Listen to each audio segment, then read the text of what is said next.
मिला जाए हमनी के बीजेपी के नेता मनोज तिवारी से।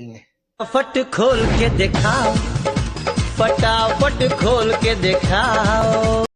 हाँ, फटाफट खोल के दिखा। अब मिला जाए रवि किशन हमनी के बीजेपी के नेता से।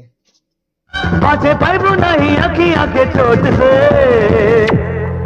तोहर लहंगा उठा दे रिमोट से, तोहर लहंगा उठा दे रिमोट।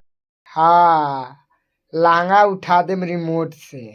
अब है हमनी के मिला जा आरजेडी पार्टी खेसारी लाल यादव से। मैं आज गरीबों का हेल्प इसलिए करता हूँ कि मेरा कोई मदद नहीं किया, तो अगर वह ईश्वर ने मुझे दिया है तो मुझे गरीबों का मदद करना चाहिए, क्योंकि वो चीजें मेरे जीवन में कभी नहीं आई। मैं नहीं चाहता एक धरती पे कोई गरीब पैदा हो। जो पुआल पे सोया होगा ना, उसको पता होता कि जाड़ का मतलब क्या होता है। वाह भाई वाह, तहार कोनो जोड़ा नहीं खे।